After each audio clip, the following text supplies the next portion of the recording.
This last session of this Thursday. My name is Brian Browning. I'm from the University of Washington. Topic today is imputation with large reference panels in the cloud. Imputation is a term that's used in different ways. In this talk, we'll be only talking about imputation of ungenotyped markers. So this is not the case where you have data for a marker. It's just noisy, like with low coverage sequence data. This is the case where you have no data for a marker. The stereotypical use case for this would be when you have SNP array data on a cohort of individuals. So you'll have anywhere from 250,000 to 5 million markers genotyped on that cohort. Then you combine that with phased sequence data that has been statistically phased for a large number of individuals.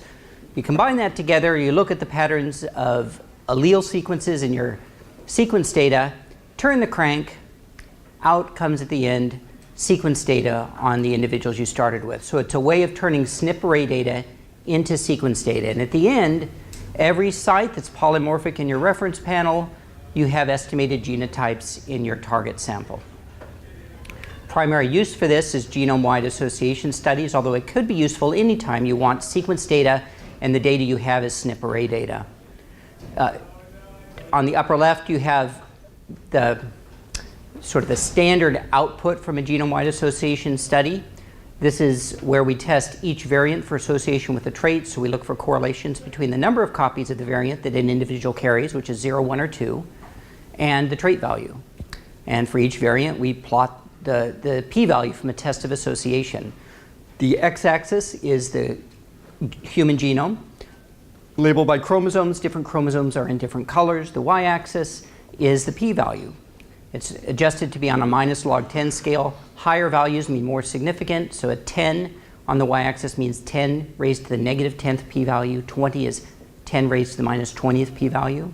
And we're interested in signals that pop up above our significance threshold, which is the red dashed line. That's the threshold that controls the family-wide error rate. These plots are called Manhattan plots because we're looking for skyscrapers. We're looking for peaks of signals. Even if there's one causal locus, we'll usually get a number of locus clustering together, giving us that peak. It's because of induced correlation. You have a causal locus associated with the trait.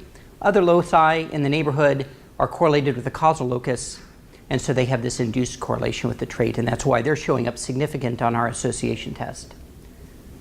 The bottom right corner is a zoomed in version of the third of the three significant loci in this plot of a genome-wide association study with skin color. It's around the APBA2 gene, and I've included this because they divided up the two types of tests they ran. They ran genotyped markers, those are dark blue. The light blue is imputed markers. Now, the way they plotted this is related to a central fact about imputation. The key motivation for running imputation is it allows us to test a much larger number of markers. Typically 100 times more markers with imputation. With large reference panels, it could be 1,000 times more markers.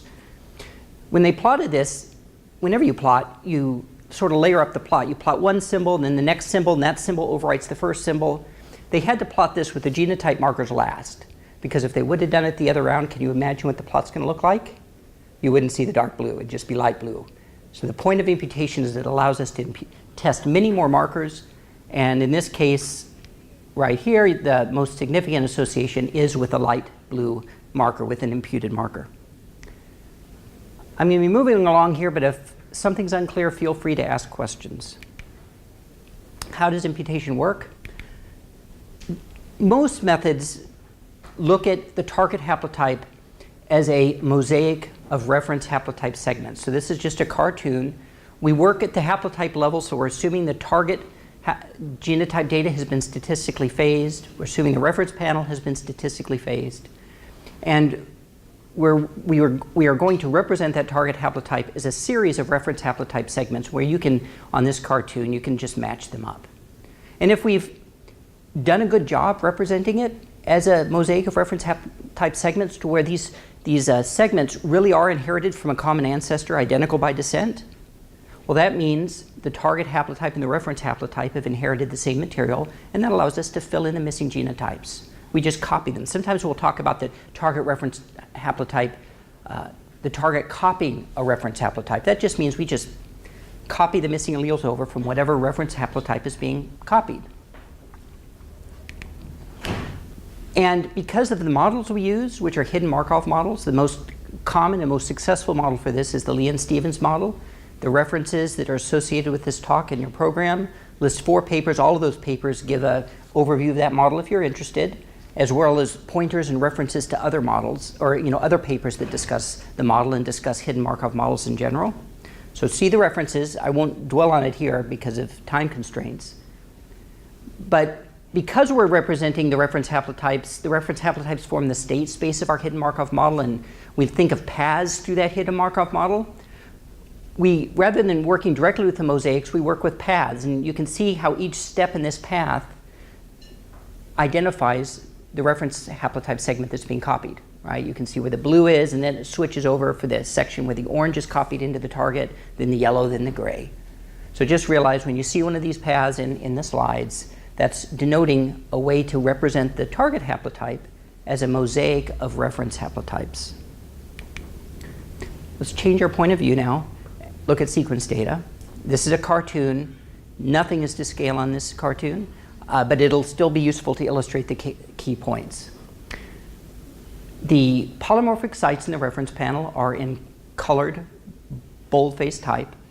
The non-polymorphic sites in the reference panel are just in black, non-boldface. In the target haplotype, the dots represent missing data, and we're particularly interested in the missing data at the squares. Those are the polymorphic sites in the reference panel that we want to impute. They weren't on the SNP array. We want to estimate the genotypes. Now, we're not really interested in the non-polymorphic sites in the reference panel, and imputation analyses are usually just ignored. If you want to impute the allele, just set it equal to the reference panel. That's the only sensible way to do it. So just to eliminate visual clutter, we're going to replace all those non-polymorphic sites with a dot. And we can do our game of coming up with a path. If we come up with the right kind of path that identifies the right way to represent the target haplotype as a mosaic of reference haplotype segments. So here's a path that represents one way where the target's first copies the top reference haplotype and then switches over and starts copying the third reference haplotype.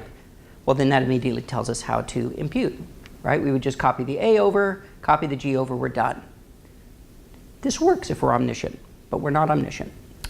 We don't know what the correct way to do it, way to set up these paths and set up this mosaic. So the way we proceed is we use a probability model and we consider all possible paths. And this probability model will allow us to capture the uncertainty that we have in what the correct path is. There are 2 factors that go into determining the probability of a path. So one is the mismatches. If our path is representing segments that the target haplotype is copying from a reference haplotype because those segments are inherited from a common ancestor, we don't expect many mismatches in the observed alleles. And in fact, in the example I showed here, if you look at the 3 genotyped markers, I don't have any mismatches in this toy example. The other factor is the number of switches. So the more mismatches a path has, the more times it switches between reference haplotypes. Both of those factors will depress the probability of the path. If you have a path with very few switches, very few mismatches, it will have a relatively high probability. And if you're interested, again, in the probabilistic model, look at the references. This is part of the Leon-Stevens hidden Markov model.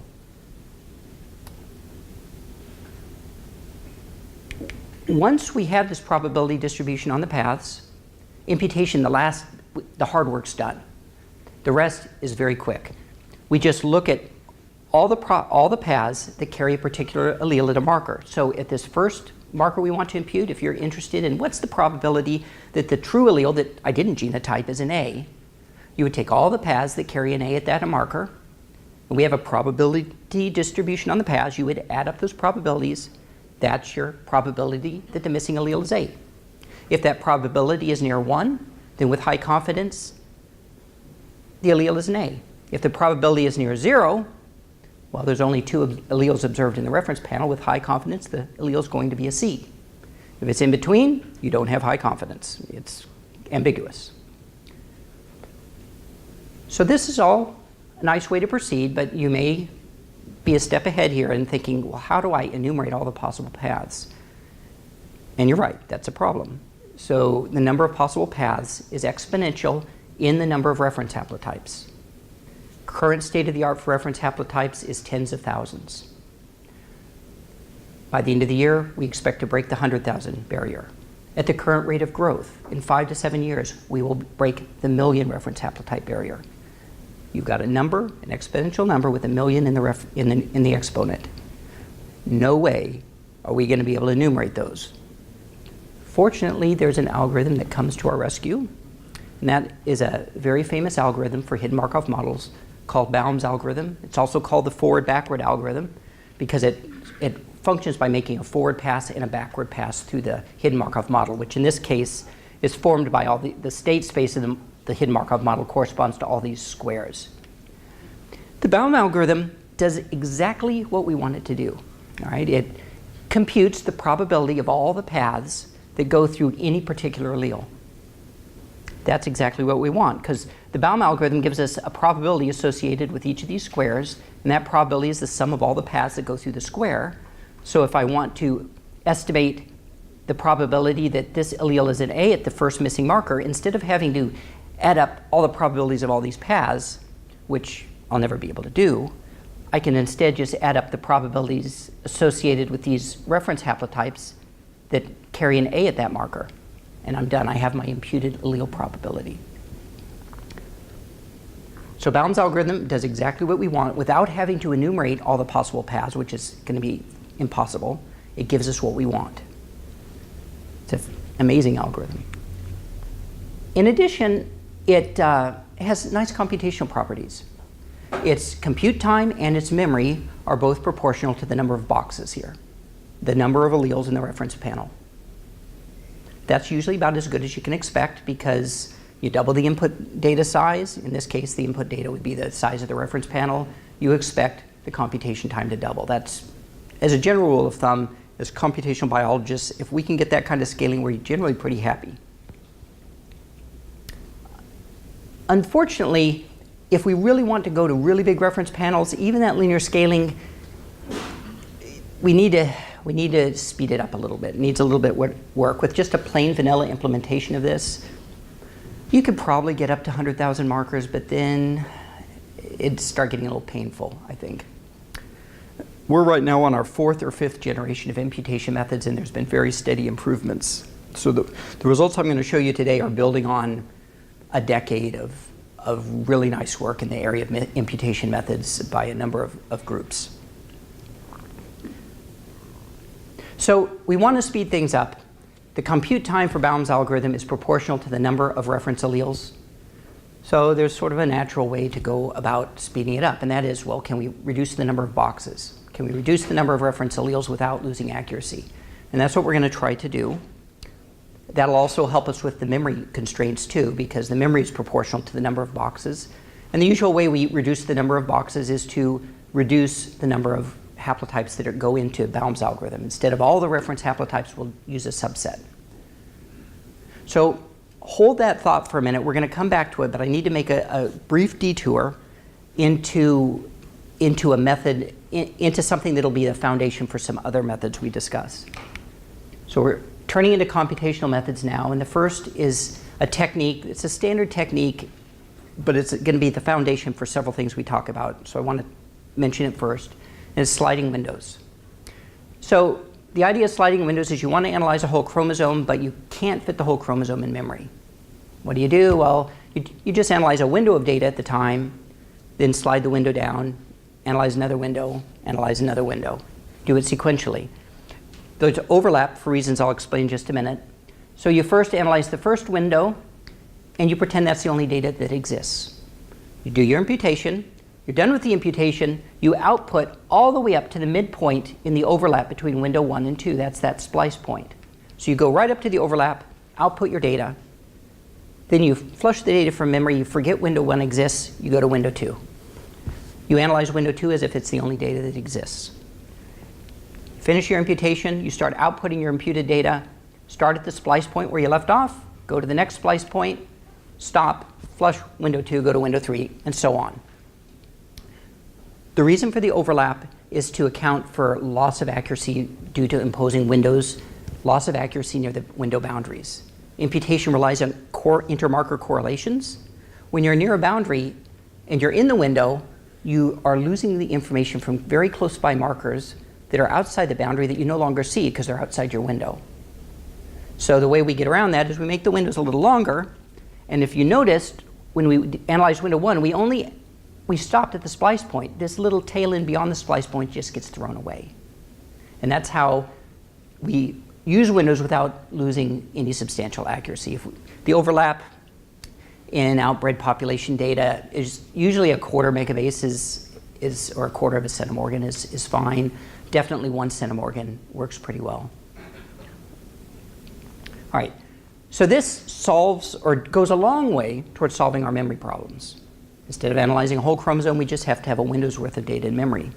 It doesn't look like it solves compute time problems, and in fact, it makes them a little worse because the parts of the genome that are in the overlap get imputed twice. So that's a little extra work we have to do. But somebody, Brian Howie, had a really clever idea back in 2009. And he said, well, maybe we can take these windows that are designed to reduce memory and use them to reduce compute time too. So his idea was to use a short window, and for the data he was dealing with at the time, and for most of the time since then, 2 centimorgans works pretty well. And rather than doing our Baum's algorithm with all the haplotypes, let's just use a subset of haplotypes that have high allele matching with whatever target haplotype we're analyzing. So it's a custom reference panel. Every target haplotype in every small 2 centimorgan window gets its own small subset of reference haplotypes that have high allele matching in that window. This doesn't lose accuracy with this type of approach if it's done right, because remember our probabilistic model over the paths that have high probability have high allele matching. So by retaining the haplotypes with high allele matching in that small interval with the target haplotype at the genotype markers, we're retaining the paths with that have high probability. So that's why you don't necessarily lose accuracy. This does have some challenges. It's a bit of a Goldilocks algorithm, or a Goldilocks approach, because the windows have to be just right, or just in the right range. If they're too short, you got problems. If they're too long, you have problems. If they're too short, then you no longer can see the full extent of allele matching between the target and reference haplotypes. So you're seeing this narrow window and you're ignoring everything outside, and that means you might be ignoring that there's a very long shared segment and you can't use that information and you can lose accuracy. This is particularly a problem with using larger and larger reference panels, because in larger and larger reference panels, the shared allele sequences that you can find between your target and the reference tend to be longer, and so you have to start using larger and larger windows. Yes?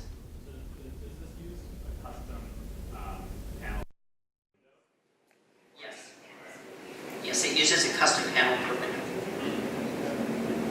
So if they're too short, it doesn't work. If they're too long, you start losing computational efficiency, because if the window's too long, the reference haplotypes that are a good match at the beginning of the window will no longer be a good match near the end of the window. And so what ends up happening is you have to choose more reference haplotypes so you have good matching all through the window.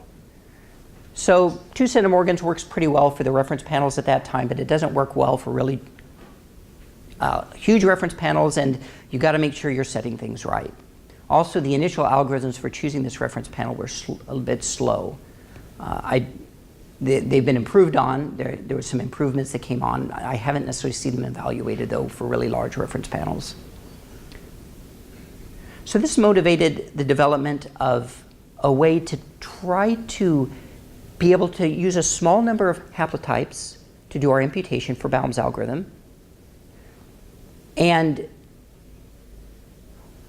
but to avoid the limitations on windows, to be able to choose a small number of haplotypes that you can use to analyze a whole chromosome.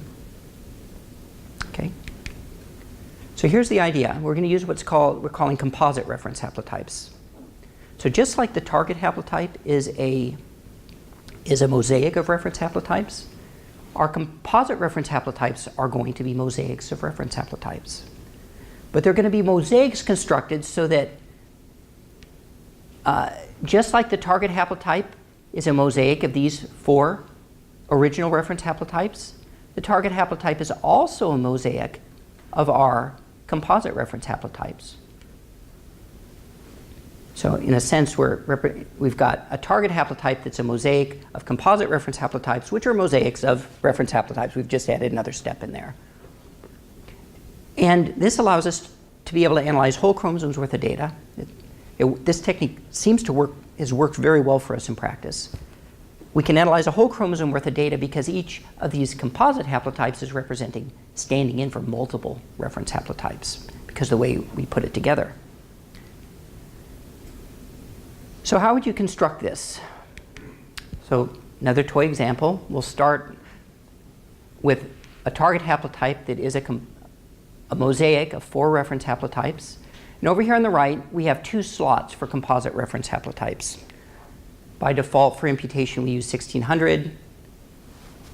So we can go bike riding. We'll do it with 2 in this slide, okay? First thing we do is divide it into intervals. These intervals are around 0.1 centimorgans or 100 kb.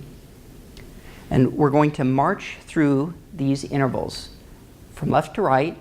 And as we march from left to right, we're going to build our composite reference haplotypes. Go to the first window, and we look for perfect match, or actually interval. I'm calling these intervals. We look for perfect matching in the interval, and we find it with the reference haplotype H1. So that we copy H1 into the first open slot in our composite haplotype. So it gets moved right over here. And I keep track of where the matching occurred, which is in window 1. We go to window 2. No match, because in the second interval, the target haplotype is not a single haplotype. It's composed of 2 different reference haplotypes, so I don't get a perfect match. Oops. Go to interval 3. This time I have another match. This time with haplotype H2, the blue haplotype, I have a match. So I copy that over, and it now becomes copied into the open slot, which is now filled with the second, the blue haplotype, and the third interval, I make a note that says the match for the blue haplotype last occurred in interval 3. Interval 4, no match with the target, not a complete match in the interval. Interval 5, we have a match. My slots for the composite reference haplotypes are filled, so I need to splice in a green haplotype segment. And there's 2 questions we have. Which composite haplotype do I splice it into? And where does the splice begin? So which one I splice it into, this is where that keeping a record of where the matchings occurred in the past comes in. I want to splice it in to the composite haplotype that has the stalest, the oldest matching data. That would be the purple haplotype because its match last occurred in the first interval, and the blue haplotype has matched more recently in interval 3.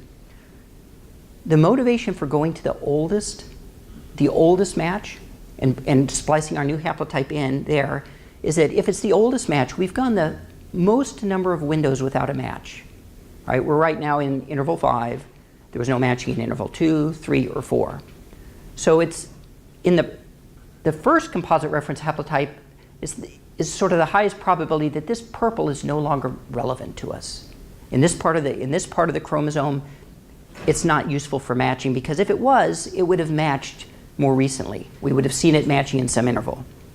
So we splice the green into the purple, and then the other question, of course, is in addition to what haplotype you splice it into, where does the splice start? We just choose the start of a window that's approximately halfway between where the last match was for the purple and the first match was for the green. Just sort of split the difference. Go to interval 6. We have a match with green. We're already copying the green haplotype. So all I do is I update where my last match occurred for green. It was in 5, now it's in 6. Go to interval 7, no match. Interval 8, we have a match with the gold. I'll wait a second. Remember the 2 questions are where do we splice it? Where does it begin? So see if you can figure out from what we said where we want to splice it. We look at where the most recent matches were. In green, it was interval 6. Blue, it was interval 3. This is the oldest data. So blue is probably no longer relevant down here in interval 8. So we're going to splice it into the second of the composite reference haplotypes. And we'll choose the beginning of the splice to be a point midway between where the blue last matched and where the yellow started the match. This is a cartoon. It's just designed to give you a flavor of how the algorithm works. The details are in a preprint that's out there, and the article's been accepted for publication. It should be coming out in a couple of months. All right. So this can greatly reduce the number of haplotypes that you're using when you compute Baum's algorithm to get all those probabilities of paths that go through a particular reference allele. Matter of fact, it doesn't matter what reference panel size you start with. In our software, when we run Baum's algorithm, we always use 1,600 of these composite reference haplotypes. In other words, whereas Baum's algorithm normally scales linearly in the number of reference haplotypes, here we're staying constant. That's fantastic, right? I mean, it doesn't matter how many reference haplotypes you have. We'll go up to 10 million in this talk. Baum's algorithm is flat. Computation time is essentially flat. But no free lunch. This algorithm I just showed you, can you guess what its scaling is? It's going to be linear. So I got one algorithm down to constant time, but at the price of introducing another algorithm, which just happens to be linear scaling, like the algorithm I just replaced. Is that a good trade? We'll have to see. We'll run some tests and see. Here's some results. When I was here in February, somebody asked me about the PBWT, which stands for Positional Burrows-Wheeler Transform Method for Imputation. In the time since then, we have a great postdoc in our lab who got that program running and generated some results. So I have data here for that. This is a plot of computation time against simulated imputation using simulated data. We simulated 10 million reference samples.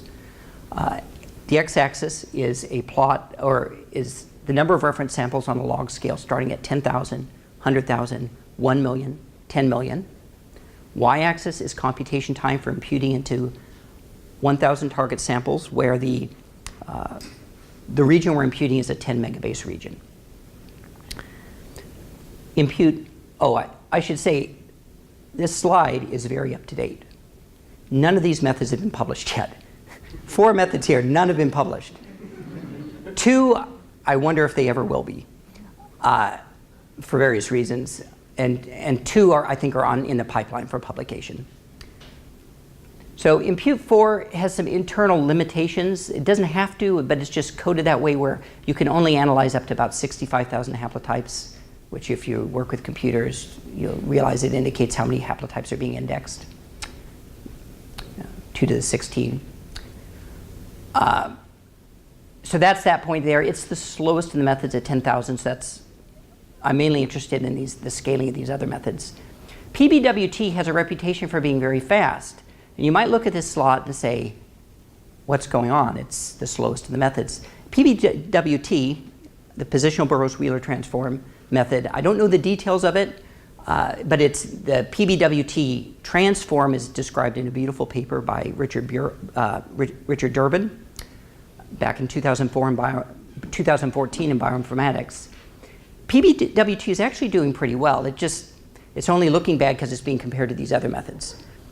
PBWT is scaling just like you would expect. It's scaling linearly in the reference panel size. If you account for the increased number of reference haplotypes, and if you account for the increased markers that are being imputed as you add more reference haplotypes, you get more variable sites, so that increases the number of markers you're imputing. It's scaling linearly. There's nothing bad about scaling linearly. That's really good. The reason it's up here is that Minimag4 and Beagle5 are scaling sublinearly. So at this point, you should have some cognitive dissonance. I've just said that the key component of Beagle5, if you look through all the different components of the algorithm, the input of the data, because of the compression that occurs, it scales sublinearly with reference panel size. The output, because it just depends on the number of imputed markers, it scales sublinearly with reference panel size. The Baum's algorithm, it's essentially constant with reference panel size. The only part that scales linearly is that construction of those composite reference haplotypes. So I keep hammering home that that's linear, that's linear. And this slide looks like I'm a liar. What's going on? Anybody have any ideas? I had to do some profiling because, I mean, this bothered me when I first saw it. So don't feel bad if you don't get it. Well, it is a linear scaling algorithm, but going from 10,000 to 10 million reference samples, the number of reference samples is increasing by a factor of 1,000. The compute time here is going up by a factor of 11. Pretty strongly sublinear. But it's a linear scaling algorithm. When we say linear scaling, we mean asymptotically. And it boils down to a picture like this. You can have two linear algorithms that scale linearly with computation time. Here's two trajectories of computation time with reference panel size. They scale linearly with reference panel size, but they're not created equal. Right? Slope matters. And what's going on here is when I do the profiling, sure enough, that composite reference haplotype construction is scaling linearly. But the slope is so low, it's not coming to dominate the computation time, even at 1 million reference samples. Only at 10 million is it starting to throw its weight around. It's about 1/3 of the computation time is my memory with 10 million reference samples. So effectively, over this huge range, we're getting sublinear scaling, but asymptotically, it is still linear.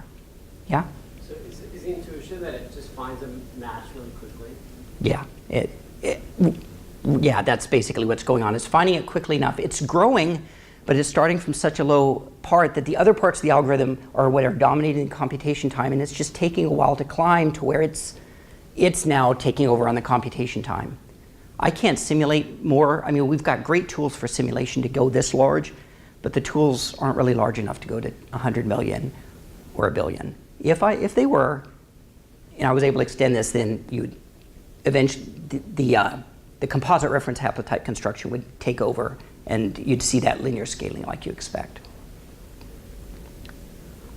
Okay. So I should say something. Oh, well, let me just back up. So the question I raised earlier, was it a good trade to trade this linear scaling Baum's algorithm for a linear scaling composite reference haplotype construction? And here's the punchline. Yeah, it was a great trade. Got great scaling. I didn't know this going in, but you know, it was sometimes when you do research, things work out. Sometimes they don't. This worked out. Imputation accuracy, I should just include comment on that. This is a standard plot. I'll go through how it's constructed if you haven't seen it anymore. This down here is the minor allele count in the reference panel on a log scale. Putting it on a log scale just allows us to zoom in on the part of the plot that's most interesting, which is the low minor allele counts.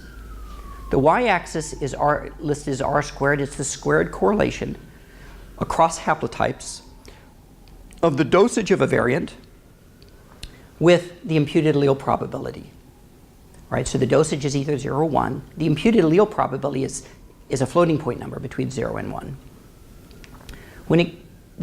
All of these curves get shaped like this. When they get up having several thousand minor alleles in the reference panel, they flatten out near 1. And this is old data with, I think, more up-to-date reference panels. They would actually, to your eye at least, hit 1. It's just 1,000 genomes is small. It's from low-coverage sequence data. So it doesn't quite reach 1 in this plot. But what this means is you've got correlation essentially 1. So your imputed allele probabilities, there's very little uncertainty in them at that allele frequency.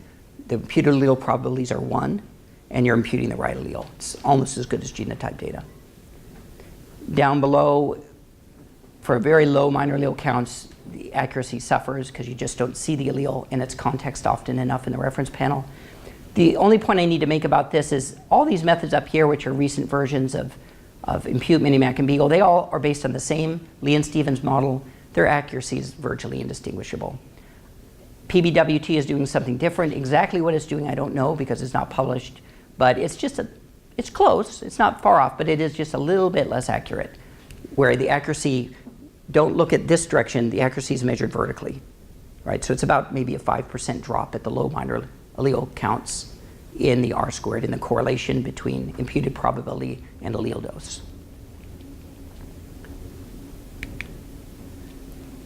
Last thing I want to talk about is the cost of imputation. Normally when we do imputation, or when you compare any methods, you run them on your compute node and you report in your paper, well, it took this, method A took this long, method B took this long, end of story. So what we were interested in doing is trying to put that into dollars and cents. What actually does it cost? And in your lab, it's very difficult to determine those costs. Some costs are, you can probably determine. You can look up what the compute node cost. With a little bit more work, you may be able to find out what the file server costs that you're using, because usually these compute nodes are connected with a very fast and very expensive file server. But there's other costs too. Cost of IT support, how do you measure that? And partition the appropriate amount to your imputation project. Cost of electricity, somebody's paying the bill. Cost of physical security, so people don't come in and rip your chips off. When I was a graduate student, somebody was going around to I was in a math department, going around to departments across the country and stealing the chips off their high-performance computers. Yeah, if you're a faculty member, that's a real bummer. If you're a student too. So I have no idea how to get these costs. So when you can't do something, you look for the right collaborator. So we found a collaborator who could compute these costs for us. The collaborator, though, required us to hand over our credit card first. So our collaborator is Amazon here, using the web, and you give them a credit card number, and they're in business to make a profit. So I trust them to calculate the costs appropriately, right? Because if they underestimate the costs, they're going to be out of business. They'll stop offering the service. So here's the setup. We took our 10 million simulated reference samples. These are UK European samples.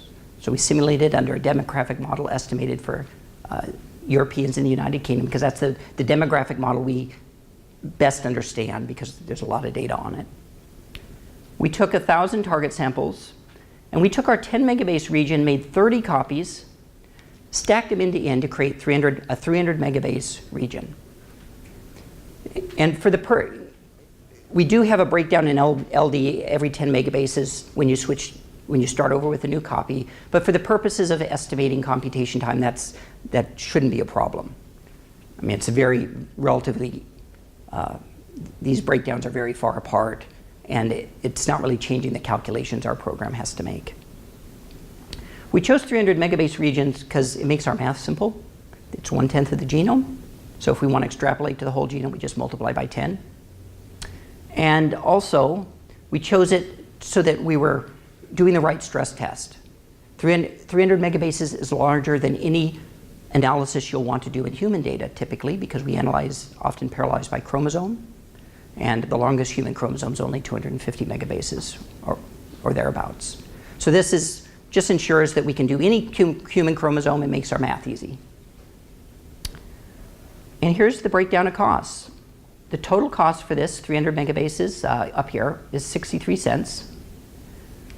A lot of the costs were sort of what my intuition expected, but one of the costs surprised me. Storage was relatively minor because we weren't storing data on Amazon's cloud very long. Amazon does not charge you to move data in, so we kept our data local until it was time for the analysis. We copied it in, including this huge reference panel, the 5 gigabyte reference panel, for 10 megabytes. And actually, no, it was more than that. It was, I think, more like 145 gigabytes for 300 megabases. And this 9 cents that was spent for that includes whatever time it was on the hard drive or the solid state drives, and also any read-write costs for those drives.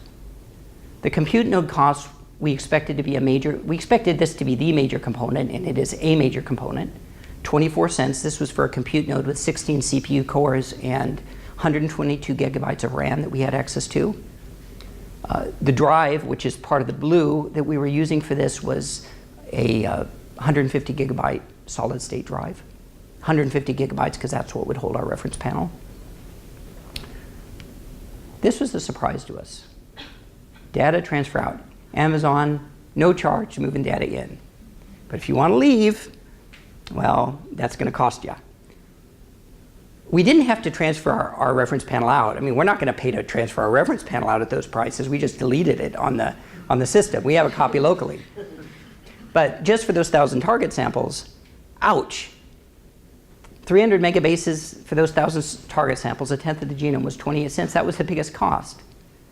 Then after that, that's also surprised me. For some reason, I forget that taxes are going to come in too. There were a couple pennies of taxes.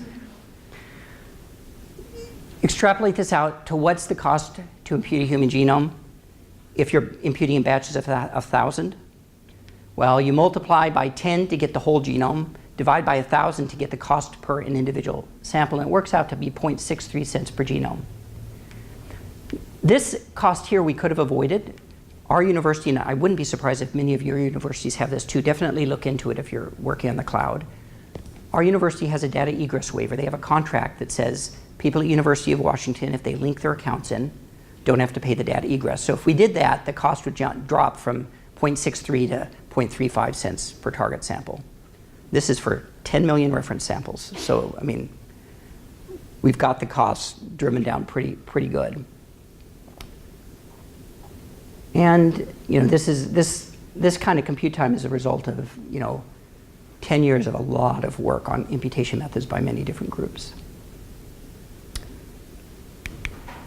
I want to thank my very long-time collaborator, Sharon, and the fantastic postdoc, Ying Zhao, in our lab, who, you know, I only showed you some of the analysis he did. He ran all the analysis for this and for the paper and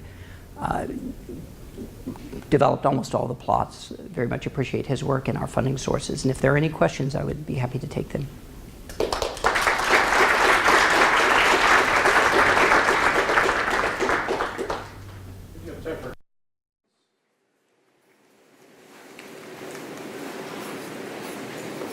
And if you want to go bike riding, that's fine too. Yeah.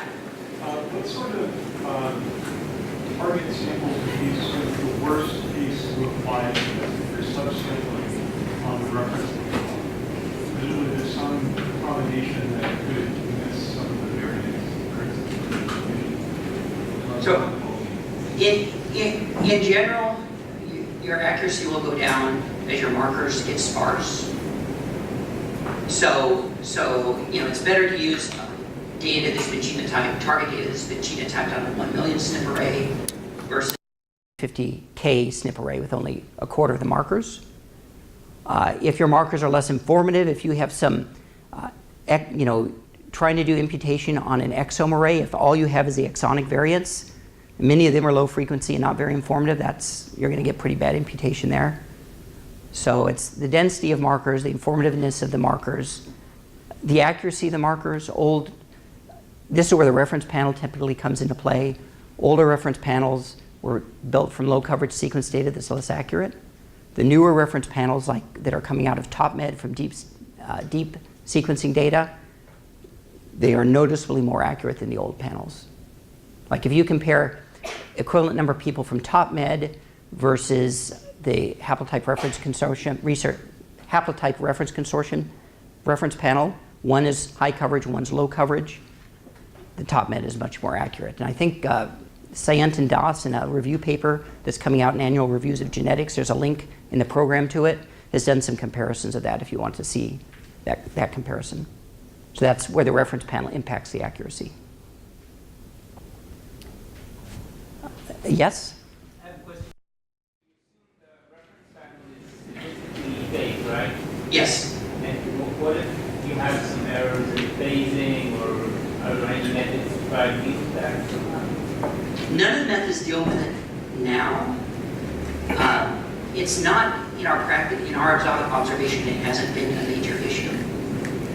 As reference panels get larger, phasing could be an issue because then your phase has to be more accurate to impute the very low frequency variants because they occur on very long haplotypic backgrounds. So you need to get the phase right over long periods. But on the other hand, with really large reference panels, I think we will be getting the phase accurate over very large reference panels. So my sense so far is it hasn't been a major issue. Because it hasn't been a major issue, we haven't worked on ways of dealing with it. Somebody had a question back there, yes?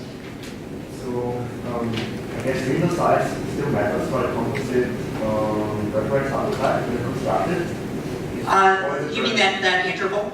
Second. than what we're using? Yeah, exactly. It's more of a computational technique. It does matter a little bit, but it's 100 kb long. It's really, really short. We're not talking 2 centimorgans. So it's just,